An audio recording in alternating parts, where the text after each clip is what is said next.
Jalen Hurts would not have asked for a trade. Jalen Hurts would have fought for his job. And that is something that guys love, that he did not turn around at the first sign of trouble, at the first sign of, he's smelling smoke. I got to run. That's not Jalen Hurts. I'm going to run to the fire. I'm not going to run away from it. Whereas guys here, especially at the end in reference to Mr. Wentz, is they had the impression, and this really turned off a lot of guys. It really pissed off a lot of guys that he's asking for a trade, that he could not have run away fast enough from the fire. This was a struggling team, a team that had a hell of a lot of holes in it, but Hurts was willing to turn around. I know what's going on. Let's keep on trying. Let's keep on working hard, guys. And he's the kind of guy guys love to rally around. And you don't have to have a PhD in football to see. And John, you were there. You know more football on the tip of your pinky than I do on my whole round body. You saw the way these guys rallied around him. You saw the way they were willing to play for him.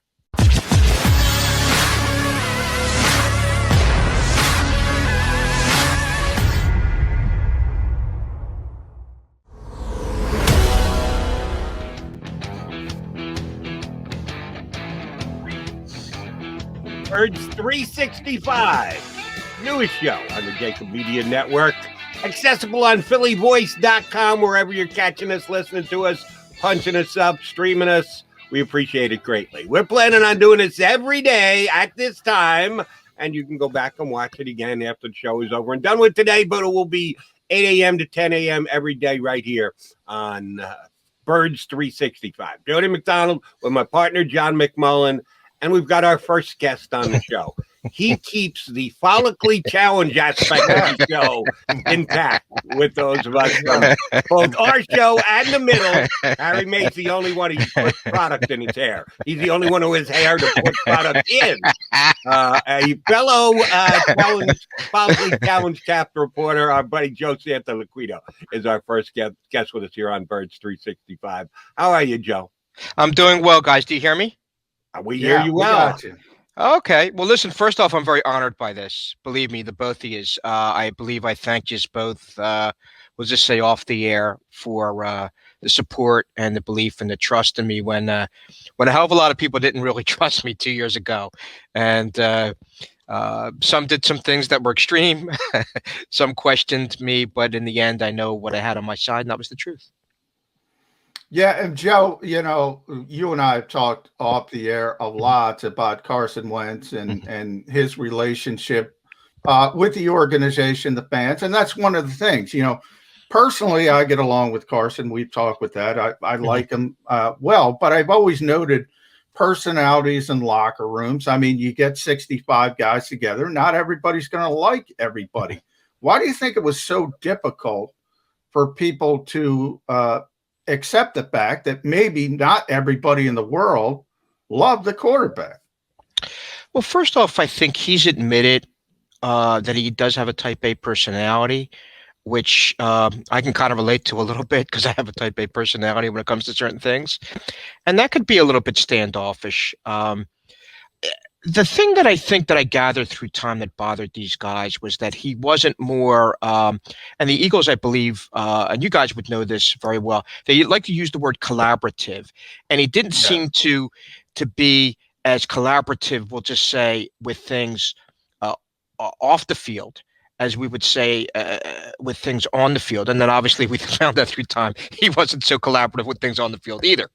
But that seemed to be an issue. And what set a few guys off was, here's a guy that even from what I know, and I know some people very, very well that played with Brady up in New England. I mean, I know two people very, very well personally that, he would even interact. The great Tom Brady, the all-time great, the GOAT, he would interact with guys. But there seemed to be a bit of a standoffishness about Wentz that turned a lot of guys off. Stuff that I left out of the story, which I'll touch on here a little bit, was the religious aspect of things. No one's demeaning Carson Wentz's religious beliefs by any means. But there was this cliquish thing that seemed to be there, this God Squad thing, which I think, John, you're aware of, that, if you're not part of me and part of that God Squad group, you're not part of me, period. And there seemed to be a little bit of that distance there, that wall there that got put up. And that was one of a handful of things with Carson Wentz. He was an acquired taste. By no means am I saying Carson Wentz is a bad guy. I don't think I've ever said that. But he could be an icy guy. He could be, again, a guy that is standoffish. And credit to Wentz again. And I've said this numerous times over the last few years since that original story was posted, is that he's taken account of that. He's taken a look, and I'm going to try to be more accessible. I know for a fact that he did read the story. We all know, the three of us know that he read the story, and we also know that he tried to address it. He tried to make himself more accountable. He tried to make himself more accessible to guys. I also know for a fact he's trying to make that effort right here, first step, and it's a good first step from what I'm told by someone in a pretty strong position with the Colts, that he's making attempts, that he's turning around. And you know what? I might not have come off the way I'd like to have come off in Philadelphia, and I'm trying to change and trying to correct the error of my ways. Joe, 2020 hindsight, years after you wrote the piece, we now see that most of the things that you reported on and the conclusions that you drew were pretty damn accurate. The Eagles drafted him where they did at number 2. They gave him the big contract. They had faith in him. They believed whatever issues you were seeing and others were seeing weren't that big a deal. Were they just blinded by it? Do you think they actually knew that there were issues that should have been dealt with at the time when you wrote the column, as the years continued on, and just decided not to do that, to go blind man on the situation? Or do you believe that they actually knew it was coming down and said, we're just going to try and work our way through this, even though we now know it did not work? Well, I think we all know they knew. And the reason why is we all have tangible evidence of this. And that evidence comes in the fact that after that story was written, and John knows this well, you know this well, Jody, that remember the gang of 6, we'll call it. They called 6 handpicked reporters in to address the matter. Now, if it was pocket lint, if it was nothing, and it came from a so-called nothing reporter, me, they wouldn't have addressed it. But think about this. They did. And some very close friends of mine said, you know what, Joe? It serves validation to what you did, even if Wentz turned around and yelled fake news, which, again, he didn't. Credit to him. He was accountable for things. He came right out and said these things. But this was called in. The Eagles called these guys in. The Eagles called these handpicked reporters in to address this matter. So they knew there was a matter brewing. They knew something was cooking there. What exactly they knew, I can't say for sure, but I can say this. And again, people turn around and let me correct everybody. Breaking news here on your first broadcast here with this is that I really don't deserve any credit for this. I really don't. I happen to be someone that happened to be in the right place at the right time. The guys that spoke to me are the ones that deserve the credit. The guys that came to me with these things and said the things that they said and had to say, they're the ones that deserve the credit. They're the ones that came out and said, you know what, there's an issue here that's going on. We have to turn around and address it. I happen to be the fool that walked into a situation, which, I mean, sometimes what's the saying? It's better to be lucky than be good. Well, I've been lucky a few times, whether it be boxing, whether it be football, whether it be baseball, whatever. And again, you guys know the background and the backstory of how the story even began. So those guys are the ones that deserve the credit. And the Eagles knew there was things brewing there. For them to turn around and call Wentz in and have, I think it was, John, was it Thursday of Super Bowl week? Because the story was Super Bowl week. Yeah, a lot of us were down at the Super Bowl when the so-called meeting took place. And that, there was a little back and forth. Obviously, some reporters who were in town were upset that they were left out. The Eagles kind of claimed that it was because of, if it were a typical Eagles, remember that was pre-pandemic. So anybody who watched an Eagles press conference knows we all scream over each other trying to get the questions in, and it would have been worse. They thought it would have been a circus. That was the Eagles' framing of it, Eagles' narrative of it. But I do think, Joe, it's interesting, though, because Carson has acknowledged there's issues with his leadership style and tried to address it. And you mentioned, again, he's trying to do it in Indianapolis. I think it's an uphill battle for him. I don't think it's natural to him. And maybe ultimately that's where it all stems from. Yeah, that's a great point, John, because again, there's that standoffish quality to him. There's that he doesn't seem to be, I don't know if he has enough faith in himself. That's kind of an interesting thing. I mean, sometimes here you have personalities that don't, you're trying to fit that square peg through a round hole, and regardless of how much you try and try and try and try, it just doesn't go. Uh, Carson Wentz, I believe his strength is his stubbornness. And also, I think we all know by now, a major weakness of his is, again, his stubbornness.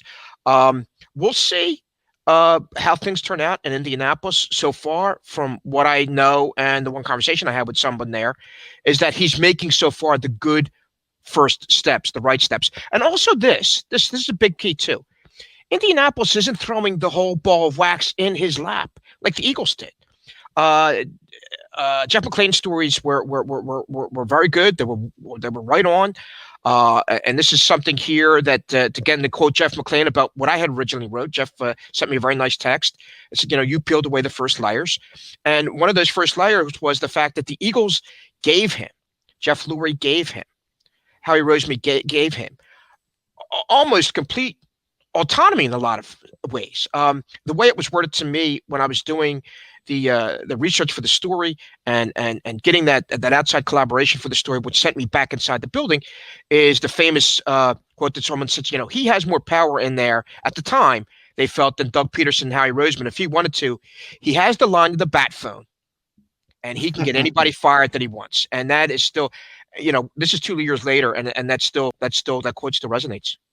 Joe, a lot of what you wrote about was relationships and Carson Wentz's relationships with his teammates. Maybe the most important relationship. It's either coach and general manager or quarterback and coach. So one of the most important relationships with every football team is that one between the coach and the quarterback. The line you just gave us about he might have more power than either the coach or the general manager in his Philadelphia situation, Carson Wentz, kind of is telling. But both of them are responsible for that relationship. The quarterback has to work with the coach. The coach is calling plays. Yeah, he can check down, and we're supposed to believe he checked down often and just for the sake of checking down this year. But the relationship with Carson Wentz and Doug Peterson started hand in hand. Doug's first year, Carson gets the job, even though it looked like he was going to sit for a year after being drafted number 2. There's no reason that it shouldn't have been a good relationship. It certainly deteriorated. We all like to play the blame game. How do you share the blame between Carson Wentz and Doug Peterson that their relationship turned into the mess that it was?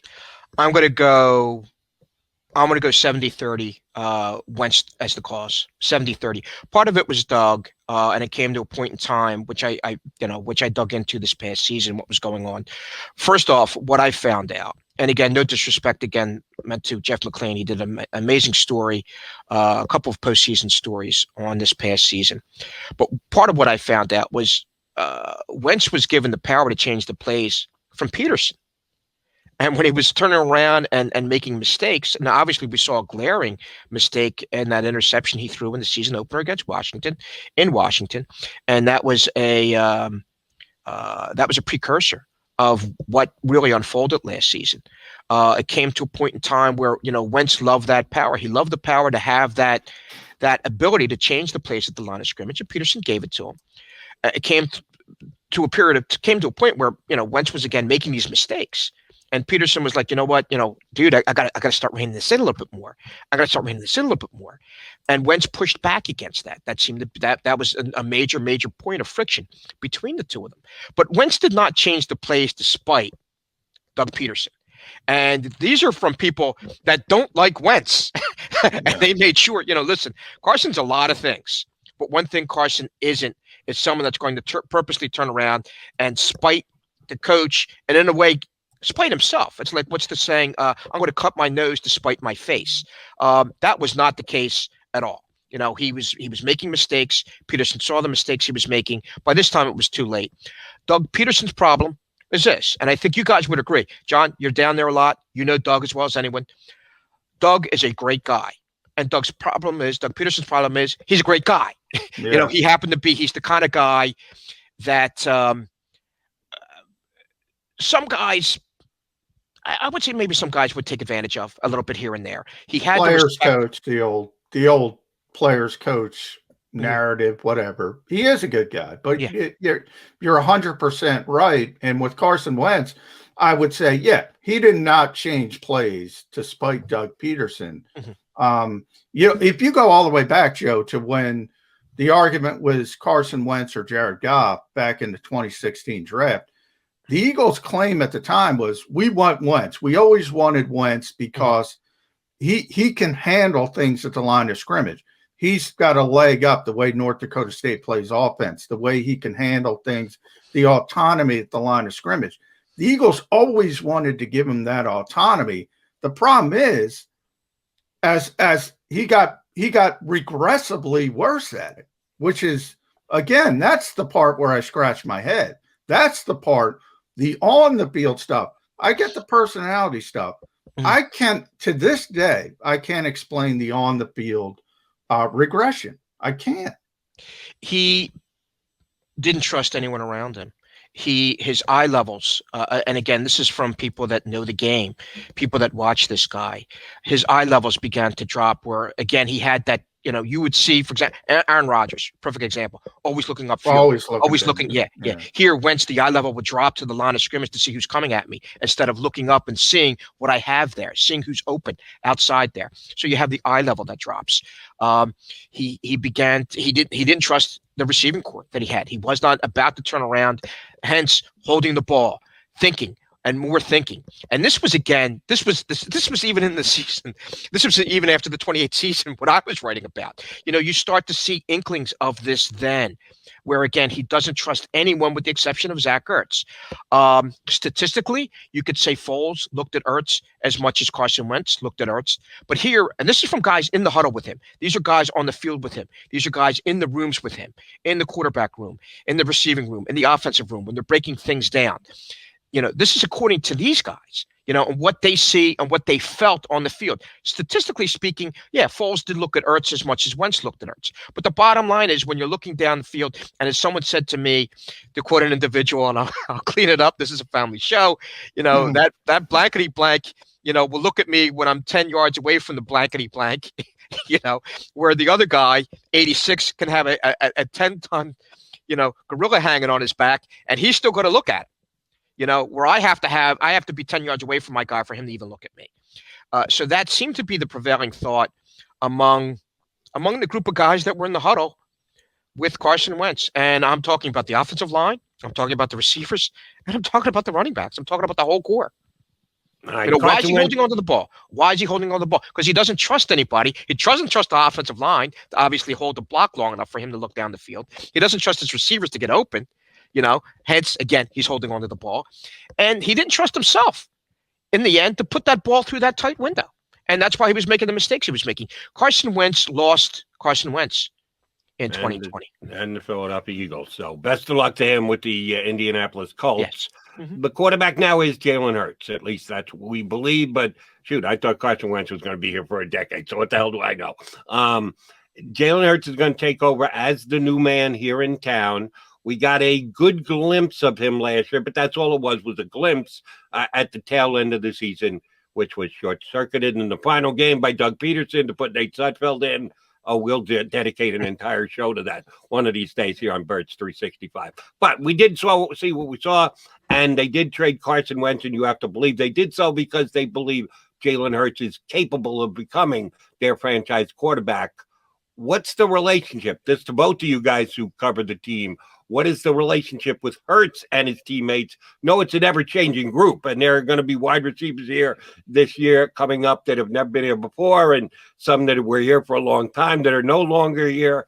Is Jalen Hurts in at least as good a position as a second-year quarterback as Carson Wentz was when he came out of his rookie year, starting the entire year and going into his second year? How do you comp those two quarterbacks, both at their comparative stages in their career? I would say from the SEC people that I know and I spoke to, they like the progress that Hurts made as a passer this past season. There's still some doubts about his overall skill. There is a skill gap. Carson Wentz, and again, this is according to people that I still know in that dressing room is that Wentz has the better skills. Wentz is he's a far better passer still. Um, he sees the field for what little he did see the field this past season. At least his history shows he saw the field better than the way Jalen Hurts sees the field right now. So there's still some things there that Hurts has to make up in terms of physical ability. What Hurts does have is the intangibles, those invisible things that players love. I mean, they love the fact that he's a go-getter. They love the fact that if, for example, the wheels were turned and Wentz or Hurts was the incumbent here, and Wentz came into the situation, Jalen Hurts would not have asked for a trade. Jalen Hurts would have fought for his job. And that is something that guys love, that he did not turn around at the first sign of trouble, at the first sign of, he's smelling smoke. I got to run. That's not Jalen Hurts. I'm going to run to the fire. I'm not going to run away from it. Whereas guys here, especially at the end in reference to Mr. Wentz, is they had the impression, and this really turned off a lot of guys. It really pissed off a lot of guys that he's asking for a trade, that he could not have run away fast enough from the fire. This was a struggling team, a team that had a hell of a lot of holes in it, but Hurts was willing to turn around. I know what's going on. Let's keep on trying. Let's keep on working hard, guys. And he's the kind of guy guys love to rally around. And you don't have to have a PhD in football to see. And John, you were there. You know more football on the tip of your pinky than I do in my whole round body. You saw the way these guys rallied around him. You saw the way they were willing to play for him. Yeah, an incredible natural leader. So I ask you, Joe, when you look at this whole thing, what part does this organization, I mentioned this with Jody before you got on, Jeffrey Lurie is the one who coined emotional intelligence. At what point does the organization bear some blame when they bring in a guy like Jalen Hurts who people gravitate towards, and especially the younger players, the Jalen Ragers of the world, the young receivers, Quez Watkins, Sean Hightower. He's always working this offseason with his personal quarterback coach, Quincy Avery. He's working out with his guys, Rager and Ward.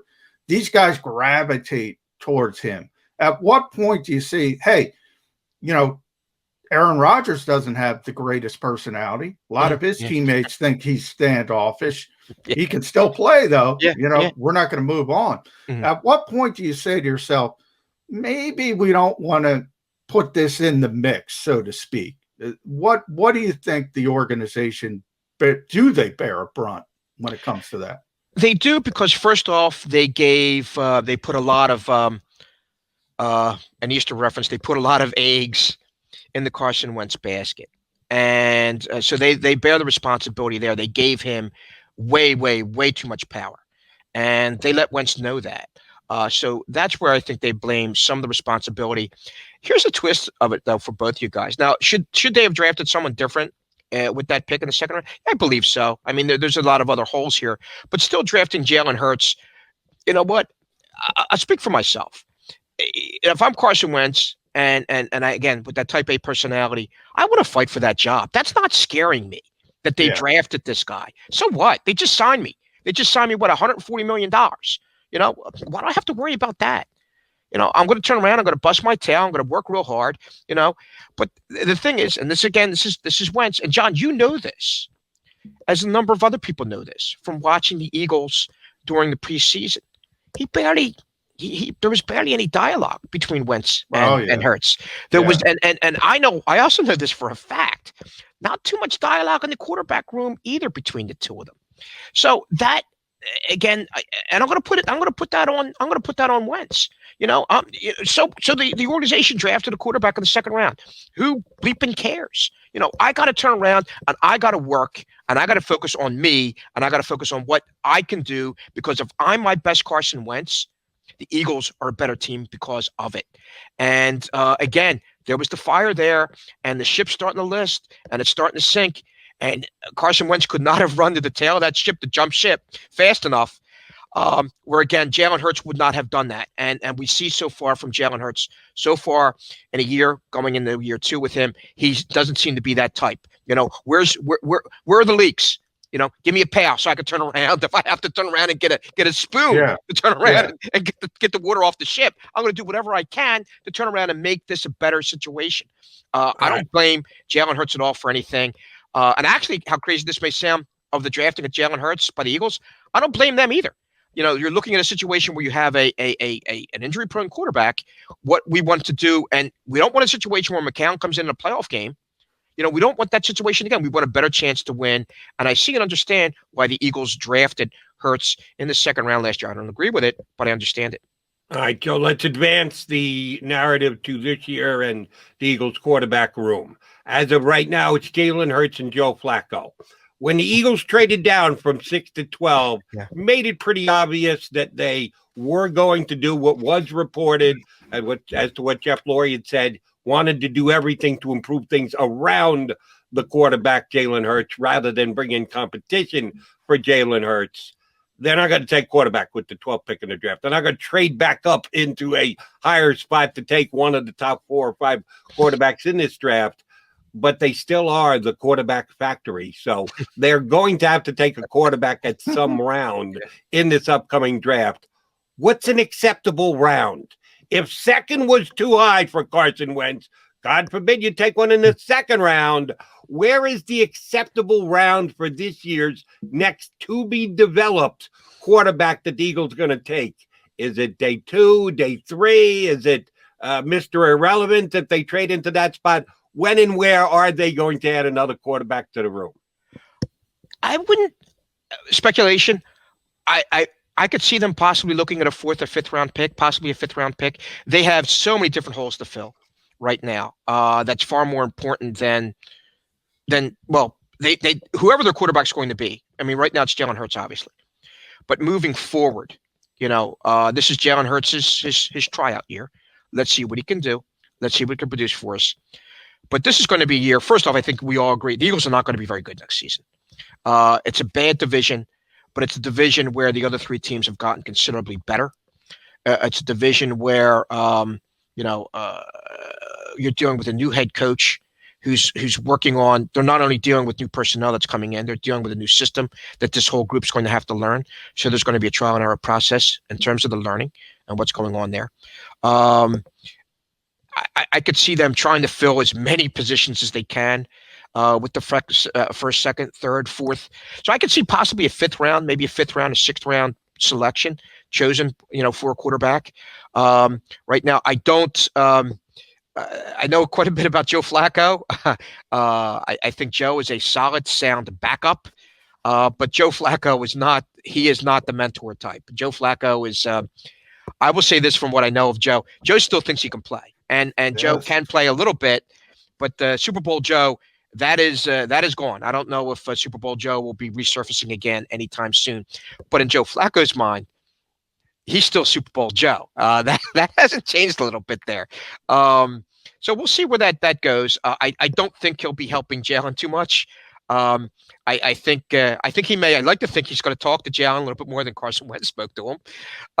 He'd have to. I'd like to think so, because now certainly the eggs are in Jalen Hurts' basket. But what I can see happening is the Eagles going with 17-game season. They can go 6-11 at best, 6-11, 5-12. I could see 5-12. This is not going to be a very good football team. There's too many holes to fill. Again, learning a new system with a new coach. So I think there's going to be there's a lot of things there that are going that still need to be done. Again, new personnel, new system, a lot of things that need to be learned and absorbed through time. And what they may do, considering now what Howie Roseman maneuvered here in terms of getting 3 picks next year, if Hurts is not close to what they want or what they think he's going to be, that's when they pull the trigger next year. And the rebuild's already begun. Regardless of how they want to word it, this is a rebuild. This is a team that 3 years down the line, not next season, certainly not 2021. 2022, you make a little stride. 2023, hey, let's look at the possibility of a playoff possibility. I know it's the NFL. You blink. Hey, the Washington went from last to first, but you're dealing with a new head coach there, a defensive line there in Washington. that's incredibly formidable, one of the best in the league. I don't think you could turn around and say the Eagles have the best of anything right now. I mean, it's a team that they're a mess. They're a mess. They're a bit of a mess in the front office. They're going to be a mess on the field. And let's see what Nick Sirianni could do to right this mess. All right, Joe, you mentioned the quarterback position, the draft dropping down. They're not going to take a quarterback. We all know that. Is that an overcorrection, though? In other words, you're coming off this season of angst at that particular position. You know Howie Roseman's history. He says when you're up this high in the draft, you go back to 2016 with Wentz, you have to take advantage of it at that position. And you mentioned the 3 first-round picks, the potential 3 first-round picks.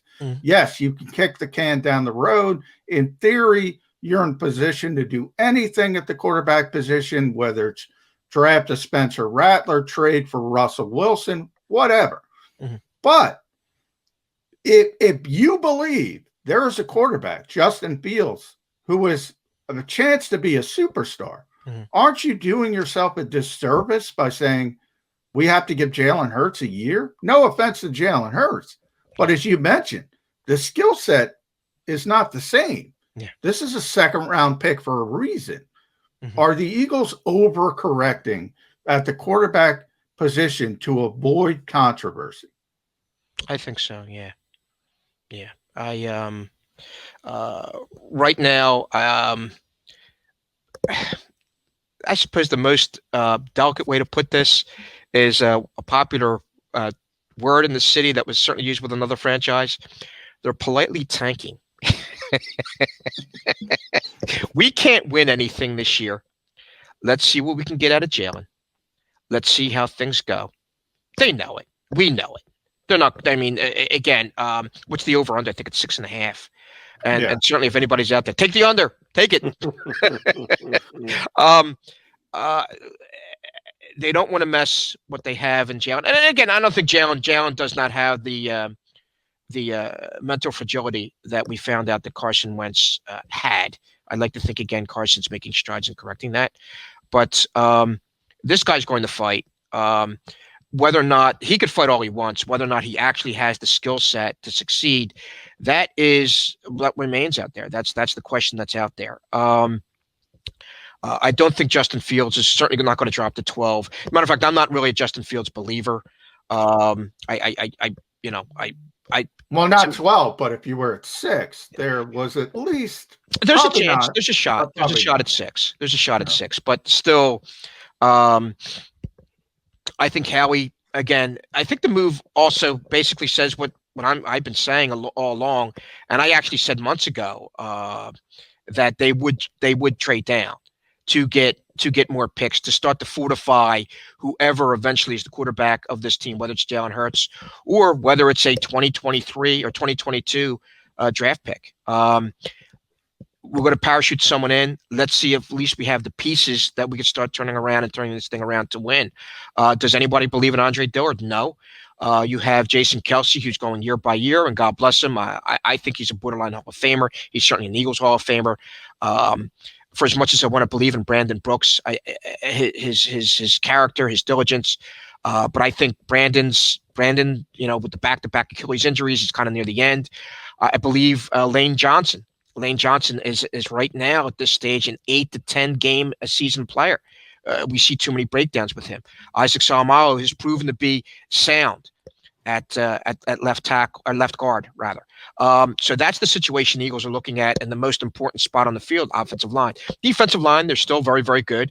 But there's too many holes to fill in the defensive secondary. You have no playmakers beyond the front, beyond the defensive front of the Eagles. Miles Sanders, we still don't know what Miles Sanders can do. We've seen glimpses of it. I do believe in Miles Sanders. I believe he can be a good NFL running back. He needs some help though. And who wide receiver? Who do you have? Really, no one. You have a very good tight end. Zach Ertz is out of here. We all know that. Mm-hmm. So, I could see them going Waddle if he drops down that low, or Devonta Smith if he drops that low. And if those guys are there, you take them. But these are just building blocks here, and the Eagles need a hell of a lot of building blocks to be competitive again. So let's see what let's see what Hurts can do with this team. But again, the most important thing is by trading back and trading down, what the Eagles have basically tacitly admitted is we need help in a lot of places. And let's see what we can build. And then we land, let's see what Hurts can do. Let's give him a chance.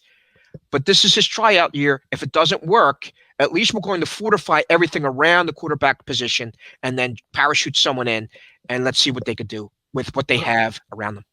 All right, Joe, last thing. By the way, expect a text from me every year that Jalen, that Mr. Fields makes the Pro Bowl. And I think I'll be sending you several texts.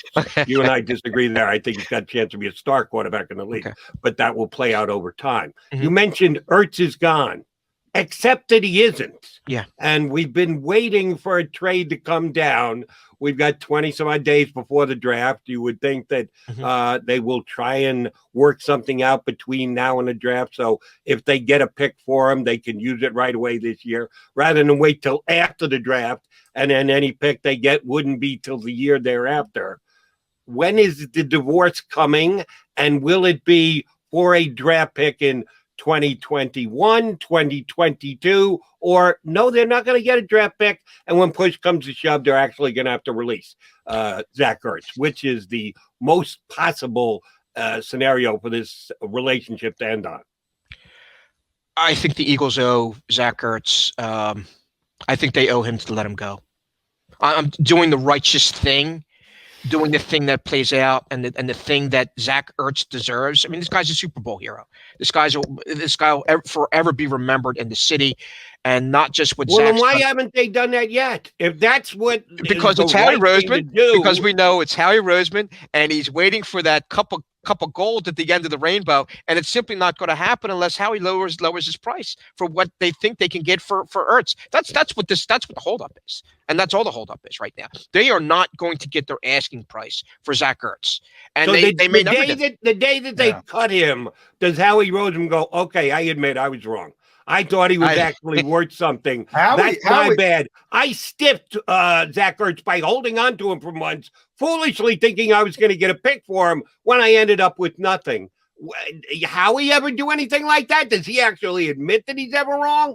Guys, Howie threw out the Moneyball reference when it came to Zach Ertz and said, when I asked him about Zach Ertz, he said, sometimes you got to play the bad cop. He's playing the bad cop with Zach Ertz. He's trying to get as much as humanly possible. Joe's right. Think back to the Seattle playoff game, what that guy played through for this organization.